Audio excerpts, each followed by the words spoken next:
So next, the gums, mouth and teeth. So with the gums, mouth and teeth, again, it was really pretty much similar to how I did the exoskeleton. I started off with a combination of the Chaos Black and the Deathworld Forest, leaving the dark recesses, then went in afterwards and did a highlight with the Deathworld Forest over the top of that. Once I'd finished with those, I then went on and started. I did a little bit of detailing, a bit of highlighting with lead belcher. So that's right, sort of started getting some metallics in there. And then I went in and did the Seraphim Sepia shade down.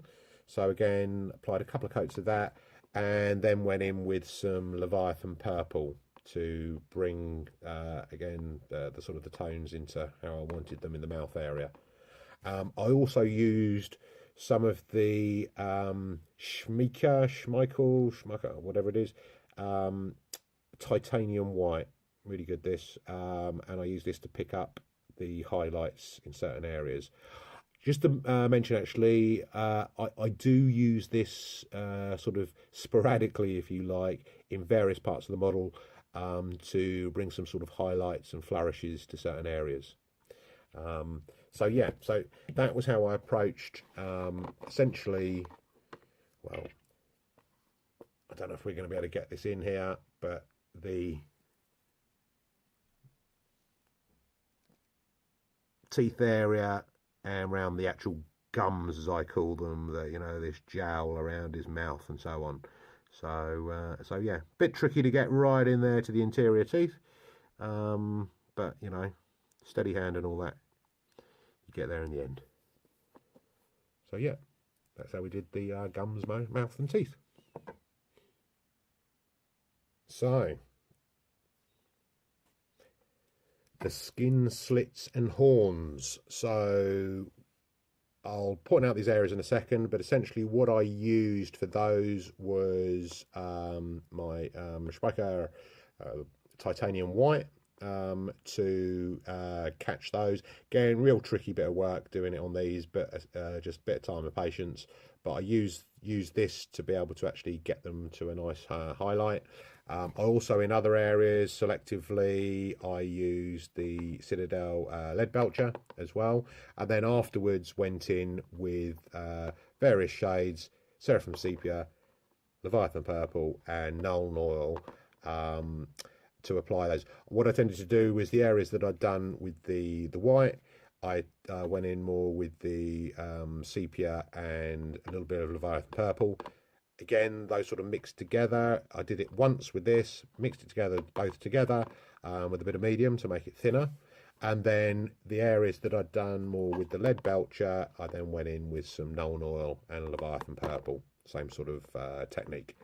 So what we're talking about here, again, I'll try and point this out on the camera here, but we're talking about sort of like, so the areas like these here, I call these the skin slits. So sort of down his leg here, down here, the skin horns. So like on the back of his ankle here, he's got the same sort of thing where we've got these kind of nice areas here.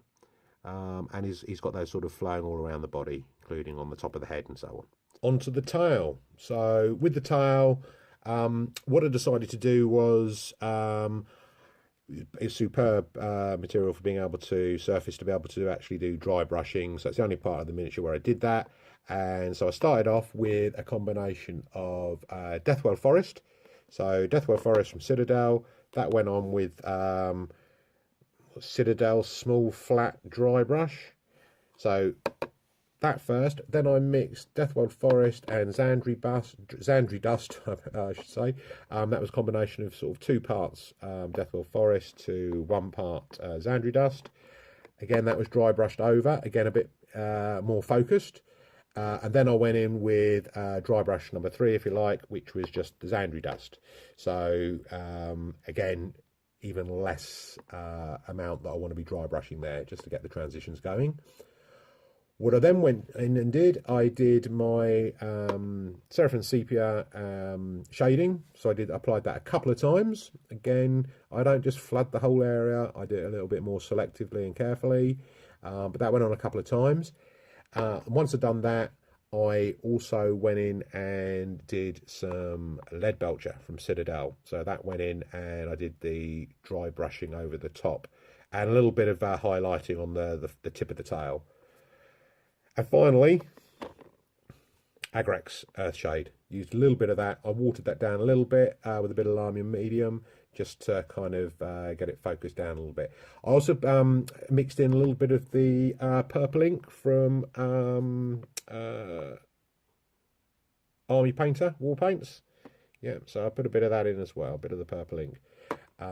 So yeah, that's what I used to do the tail. So again, not sure how particularly well that's going to come out on here, but yeah, the light on this isn't too great, I'm afraid, to be able to show you that. But that's how how I approach the tail. And that was obviously, when I say the tail, we're talking about the tail which also includes the area, the spine that's going, you know, up his back there. So I did that all in the same fashion.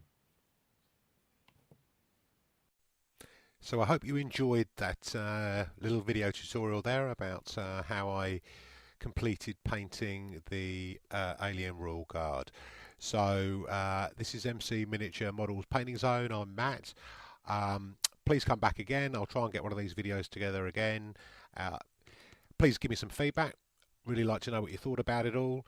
And remember, you know, just keep on trying things out. The more you do it, the easier it gets. And have a real good one. Bye-bye for now.